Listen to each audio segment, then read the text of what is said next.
اور حدیث کے لفظ ہیں، مفہوم اس کا یہ ہے کہ اگر کوئی بندہ اللہ کے خوف سے، اس کے ڈر سے رو پڑتا ہے اور اس کے پلکوں کے گوشے اس نکلے ہوئے پانی سے تر ہو جاتا ہے، قیامت کے دن وہ بال جن کی جڑیں خوف خدا سے نکلنے والے پانی کی وجہ سے تر ہوئی تھی، اگر اس شخص کو جہنم کا حکم ہو گیا تو وہ بال کھڑے ہو جائیں گے، مالک یا اسے جنت دے یا ہمیں نکال لے، اور اللہ تو کریم ہے، وہ بالوں کو تو نہیں نکالے گا، وہ ان بالوں کی سفارش پر جن کی جڑوں کو خوف خدا سے نکلنے والے پانی نے تر کیا، اس گناہگار کو جنت عطا فرماتا ہے۔ کتنا کریم ہے وہ مالک، کتنا رحم کرنے والا ہے وہ مالک اپنے بندوں پہ۔ ہم ہی بد نصیب ٹھہرے کہ اس کی چوکھٹ پہ حاضر نہ ہوئے، آتے تو صحیح، دامن پھیلاتے تو صحیح، صدا لگاتے تو صحیح، اس کی رحمت کو آواز تو دیتے، ہمارے دامن جتنے مرضی لتھڑے ہوئے تھے، ہم ان گندے دامن لے کر، گناہوں سے بھرے ہوئے اپنے دامن لے کر آ جاتے۔ یہ بادشاہ کا ڈر تو نہیں تھا کہ گندے بندے کو اندر نہ آنے دیا جائے، کہ یہ گندا ہے اس کو دہلیز سے باہر رہنے دیا جائے، نہیں، یہ مالک کا ڈر ہے۔ وہ کہتا ہے کہ آؤ تو صحیح، میں تمہارے گناہوں کو بدل کے نیکیوں میں تبدیل کرتا ہوں، تم اپنے ہاتھ تو پھیلاؤ، تم مجھ سے مانگو تو صحیح۔ ایک بندہ مسجد نبوی کے ایک کونے میں بیٹھ کے دعا مانگ رہا ہے، لفظ کیا ہے سنیے ذرا، اس کی توقع، اس کی محبت دیکھیے۔ اللہم انی اسألک بأنک انت اللہ لا الہ الا انت احد الصمد الذی لم یلد ولم یولد ولم یکن لہ کفوا احد۔ اے اللہ، میں تجھ سے اس لیے مانگ رہا ہوں کہ تو میرا اللہ ہے۔ جب بیٹا باپ سے پیسے مانگے سکول جاتے ہوئے تو کہے کہ ابو میں اس لیے مانگ رہا ہوں کہ آپ میرے ابو جو ہوئے، میں آپ سے نہیں مانگنا تو کس سے مانگا؟ میں نے ہمسایوں سے جا کر تو نہیں مانگنے، آپ میرے ابو لگتے ہیں، آپ نے میری ضروریات کو پورا کرنا ہے۔ تو وہ کیا کہہ رہا ہے؟ اے اللہ، میں تجھ سے اس لیے مانگ رہا ہوں کہ تو میرا اللہ جو ہے، لا الہ الا انت، تیرے علاوہ کوئی ہے بھی تو نہیں، کوئی در بھی تو نہیں کہ جس در پہ جاؤ، کوئی چوکھٹ بھی تو نہیں جس چوکھٹ پہ جاؤں۔ یہ دعا مانگ رہا ہے۔ حضور علیہ السلام نے اس دعا کو، اس کے لہجے کو، اس کے انداز محبت کو سنا، اس کی التجاؤں کے انداز کو سنا، اور ایک صحابی کو کہا وہ جو کونے میں دعا مانگ رہا ہے اسے جا کے بشارت دے دو تمہاری دعا اللہ نے قبول فرما لی۔ آج ہم نے دعا مانگی اور رو رو کے دعا مانگی۔ میرے بزرگوار فرمایا کرتے ہیں، بزرگ تھے،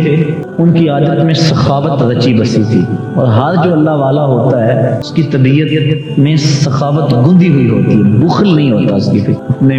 پیار کرنے والوں کے ساتھ، اپنے محبت کرنے والوں کے ساتھ وہ اپنی استطاعت کے مطابق اچھا ذہن سخاوت والا رکھتا ہے۔ اور فقیر کا یہی مزاج ہے کہ میرے ڈیرے سے لوگ لنگر کھاتے رہے، روح کا لنگر بھی لیتے رہے اور جسم کا لنگر بھی چلتا رہے، یہ اس کی آرزو ہوتی ہے۔ اٹ کھڑکے دکڑ بجے تتا ہوئے چلہ، آن فقیر کھا کھا جاون راضی ہوئے بلا۔ فقیر اس میں راضی ہوتا ہے کہ میرے آستانے سے لوگوں کو فیض، روشنی، نور ملتا رہے، ان کا پیٹ بھی بھرتا رہے، ان کا دل بھی پرنور ہوتا رہے، ان کا دماغ بھی مصفا ہوتا رہے، یہ آنا جانا لوگوں کا لگا رہے، محبت کے سلسلے چلتے رہے۔ تو وہ بزرگ قرض لے کر بھی جو لوگوں کی مدد کرتے، ان کی معاونت کرتے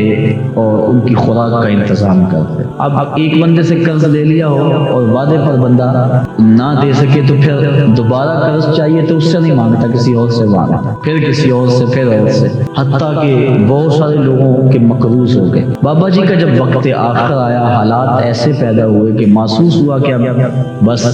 انتقال ہی کرنا چاہیں گے، تو جو قرض خواہ تھے وہ دروازے پہ آ بیٹھے کہ ہمارا قرض تو چکا جاؤ۔ اب وہ لائنیں لگ گئی قرض خواہوں کی۔ اب بابا جی کو یہی فکر ہونی چاہیے کہ اب یہ قرض کہاں سے دوں، لیکن یہ فکر نہیں ہے۔ فکر یہ ہے کہ یہ اتنے بندے میرے مہمان آئے ہیں، ان کو کھلاؤں کیا، میں تو پہلے اتنا مقروض ہوں اور اب قرض دینے والا کو نہیں رہا تو ان کو کھلاؤں کہاں، یہ فکر لگی ہوئی ہے۔ اچانک ایک چھوٹا سا بچہ ہاتھ میں تھالی پکڑی ہوئی ہے، اس کے اوپر اس نے مٹھائی، پتیسا یا جو بھی اس دور کے مطابق تھا بیچتا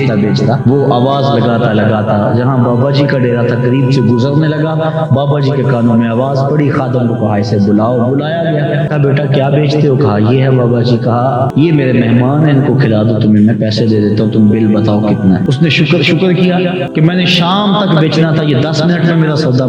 ختم ہو گیا۔ اس نے جلدی وہ سب جتنے بھی مہمان تھے بابا جی کے، اس کو مٹھائی، پتیسا جو بھی تھا پیش کر دیا اور بل پیش کیا، کتنے پیسے بن گئے ہیں، ہمارا بیٹا بیٹھ جاؤ۔ بیٹھ گیا کہ ابھی بھی کوئی ساتھی کو بھیجتے ہیں کہیں سے، لیکن 10 منٹ گزرے، بابا جی اسی موج میں، اسی خیال میں، پھر وہ اٹھ کے بابا جی پیسے، کہا یہ جتنے لوگ بیٹھے ہیں نا انہوں نے پیسے لینے ہیں مجھ سے اور تو بھی ان کی فہرست میں، جب ان کو دوں گا تجھے بھی دے دوں گا۔ جب بچے نے یہ سمجھا تو بچے نے رونا شروع کر دیا، کہنے لگا مجھے تو پیسے چاہیے، میرے گھر کا چولہا تو اسی کمائی سے چلتا ہے، میری بیوہ ماں مجھے یہی پتیسا بنا کے دیتی ہے اور میں اس کو بیچتا ہوں گلیوں اور بازاروں میں، اور شام کو ہمارے گھر ہنڈیا اسی سے پکتی ہے، اور آپ مجھے ان کے ساتھ نتھی کر رہے ہیں، یہ سیٹ لوگ ہوں گے، یہ 2 دن بھی بیٹھ کریں کوئی بات نہیں، مجھے تو اپنے گھر کے لیے اپنی خوراک کے لیے پیسے چاہیے۔ بابا جی کہا کہ میرے پاس تو نہیں ہے، بس اللہ سبب پیدا کر دیتا، تم بیٹھ جاؤ بیٹا ان کے ساتھ، تم بھی مل جاؤ گے۔ بچے نے رونا شروع کر دیا۔ جب بچہ رویا تو ایک شخص تھیلیاں اشرفیوں کی اٹھائے ہوئے بابا جی کے پاس آیا، کہا حضور یہ نظر ہے، نذرانہ ہے، قبول کیجیے۔ بزرگوں نے اس بچے کو بھی اور جتنے بھی قرض کھاتے سب کے قرضے نپٹا دیے۔ تو جو لوگ قرض کھاتے جب انہوں نے قرضے وصول کیے، انہوں نے کہا کہ ہم صبح کے بیٹھے ہوئے تھے اور کوئی سبب نہیں لگا، یہ بچہ 10 منٹ 15 منٹ ہو گئے ہیں تو ابھی سبب پیدا ہو گیا ہے۔ حضرت یہ راز سمجھ میں نہیں آیا، کہا تم صبح سے بیٹھے تھے لیکن تمہارے اندر کوئی رونے والا نہیں تھا، اب ایک رونے والا آ گیا تو باقیوں کا بھی کام بن گیا۔ تو جب بندہ للچائی ہوئی نظروں سے مالک کی رحمتوں کا تصور کرتا ہے اور اپنے رب کو پکارتا ہے کہ میرے اوپر کرم کر دے، اے میرے مالک اگر تو نے کرم نہ کیا تو میری کوئی ڈھوئی نہیں ہے، میرا کوئی آسرا اور سہارا نہیں ہے، اگر تو نے بھی میری نہ فریاد کو سنی، فریاد کو سنا تو کون میری فریاد کو سنے گا، میری مدد کو کون پہنچے گا۔ تو جب بندہ ڈر جاتا ہے اور اپنے مالک کی طرف سے حقیقی طور پہ رجوع کر دیتا ہے تو پھر مالک کرم کرتے ہوئے دیر نہیں لگاتا، اس کی آنکھ سے آنسو ٹپک کے ابھی زمین پر نہیں گر گئے کہ اللہ گناہوں کو معاف فرما دے۔